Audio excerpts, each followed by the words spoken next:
metal roofs have become extremely popular. They last 40 to 70 years, depending on the manufacturer. You get a 30 to 50 year paint warranty. Obviously, I always say, make sure you understand what the warranty actually says and what the exclusions are. If not, you're buying fairy dust, so to speak. But one of the biggest risks to me as a contractor is somebody not being happy with the final product. Now, if somebody had a tile roof, which is, very heavy and, plus our humidity, salinity in the air, you're going to have a roof deck that is uneven and potentially wavy. Now, if a homeowner elects not to correct those issues, as long as they're not structural, if it's just aesthetic and there's just, some low areas and some dips, what I say is that the metal is just going to conform to whatever surface you put it on. So if your current roof is not flat, your metal is not going to be flat, and metal is probably the most obvious roof covering,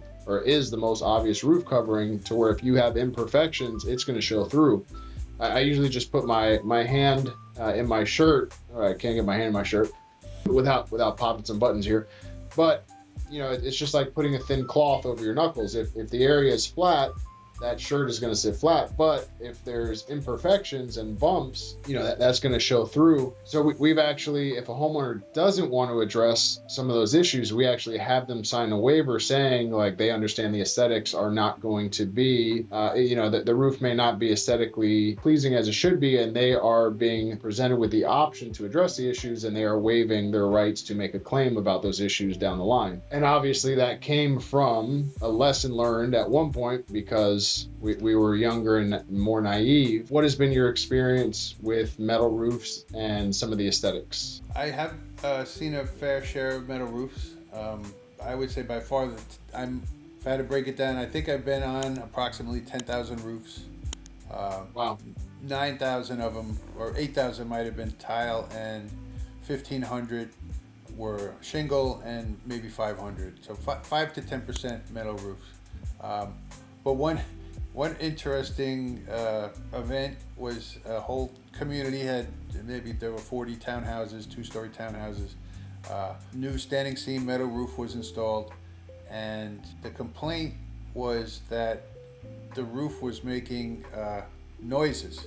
They rolled and cut the panels at the site, and my theory is that they didn't leave them sit long enough before they went on the roof, and so the heat and the cooling, and the heat and the cooling caused them to be making all kinds of noises, which was keeping people up at night.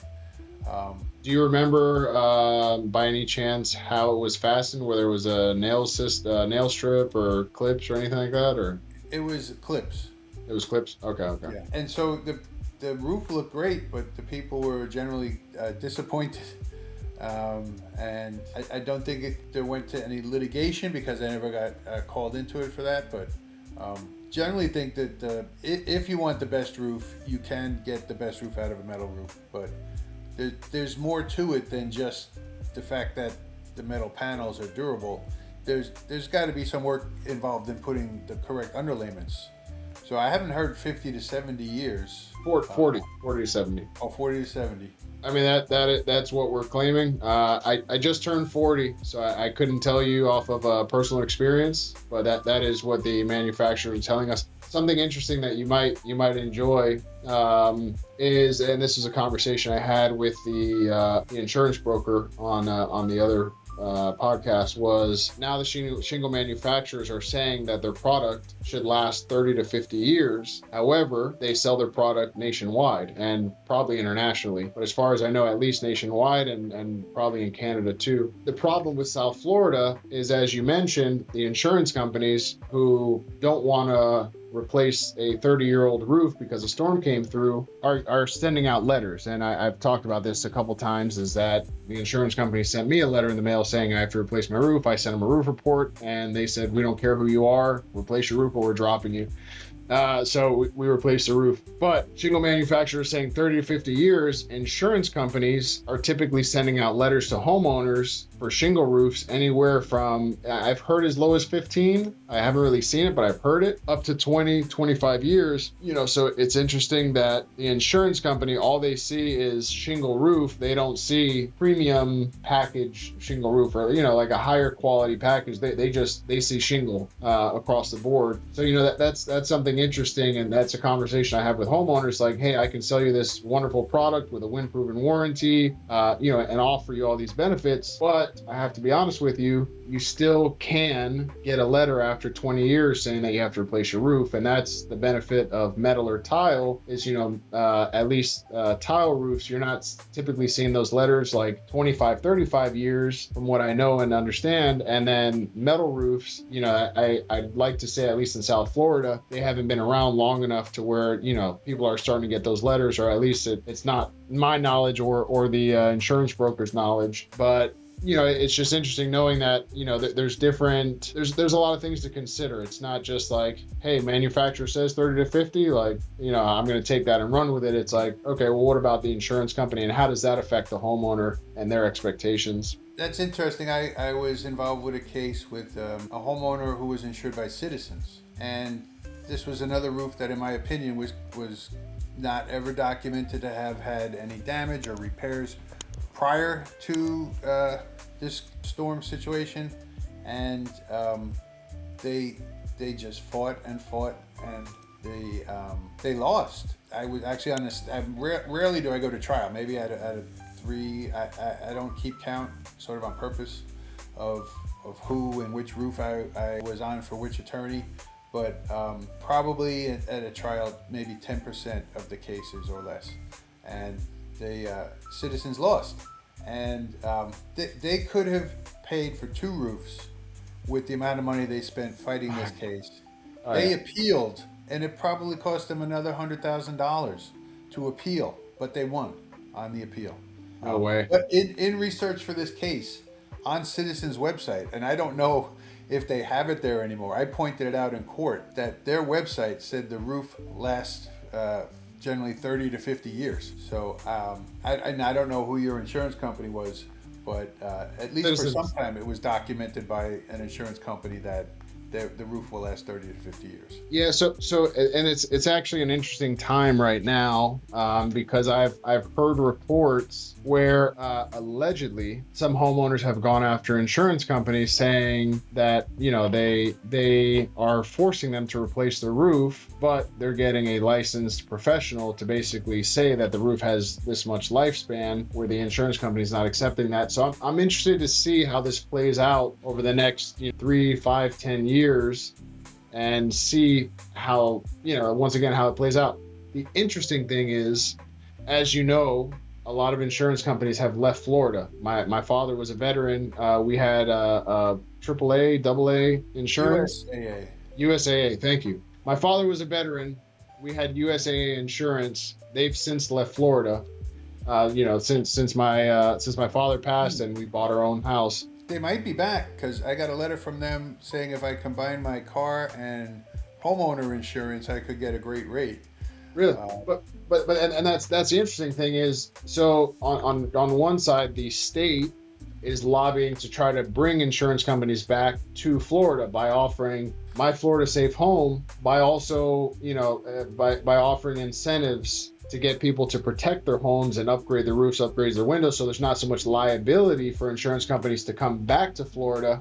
So that's why I'm saying that's where it gets really interesting to see is like, what does the future hold if insurance companies start coming back to Florida? What direction does it go in regards to those letters that we're getting, 15 to 25 years that we need to replace our roofs, at least on the shingle side? How does that play out downstream? So I'm interested to see that. Obviously, there's no crystal ball here, but it'll definitely be interesting to see over time. That's what it was. You mentioned the cost of court fees, and some of these insurance companies are willing to go all the way, and for them it's just a numbers game. When it comes to bringing in a specialist such as yourself to do these evaluations, what does something like that typically cost in the industry for a roofing project or for a window project? Say somebody just wants peace of mind.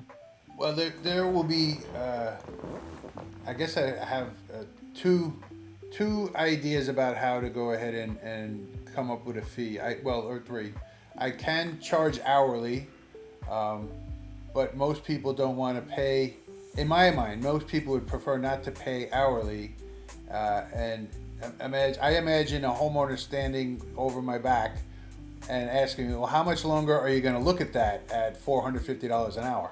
And Right. so I come up with a flat fee and just charge them that, and then say, we'll, even just for the site visit, maybe I'll base it on 2 or 3 hours, and then we'll determine if you need a report. Because if I can tell you there's nothing wrong without a report, you don't need to pay for a report.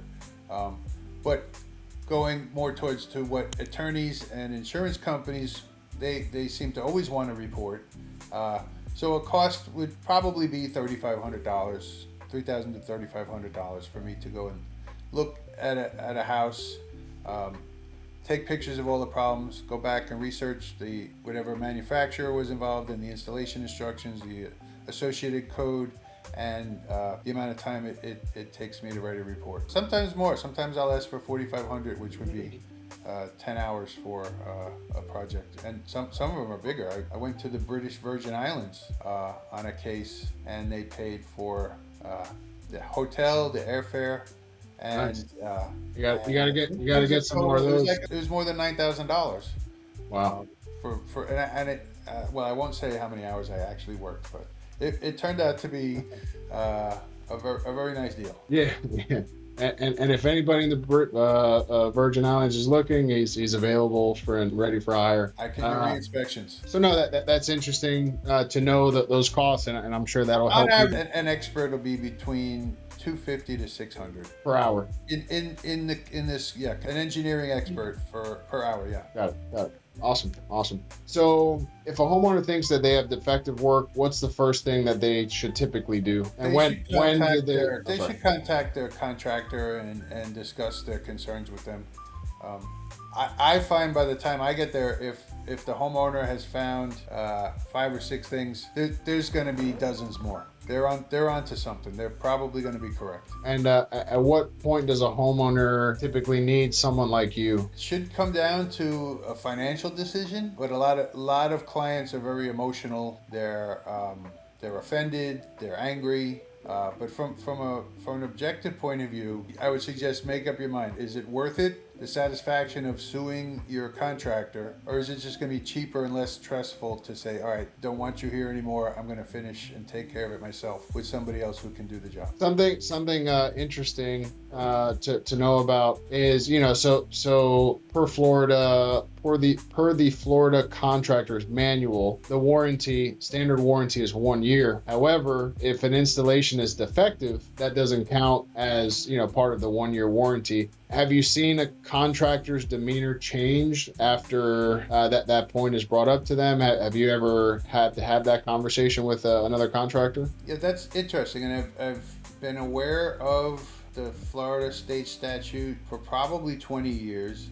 I must have read it 40 times, and it's got language in it. It's state statute 95, and the language suggests or states that there is a 4-year responsibility of the builder. They keep changing the statute. The builders get lobbyists and they lower the amount of time for a structural problem from 10 years to 7. But I think it's still 4 years for just a construction related defect where the builder didn't install something in accordance with the installation instructions, and then the system had a failure. And they want to say after the homeowner's been in for 13 months that, oh, we'd love to help you, but your warranty is up. Well, the state, the way I read it and the way I've asked and had the question answered by attorneys is the state says no.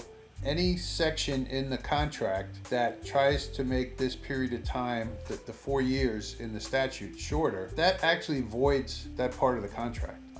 So the attorneys don't go after you anymore for breach of contract because you said it's 1 year in the contract. They go after you under the statute, which is, I've been told, it's the equivalent of a breach of contract, because for something that failed, that wasn't installed correctly or in accordance with the code, that's negligence.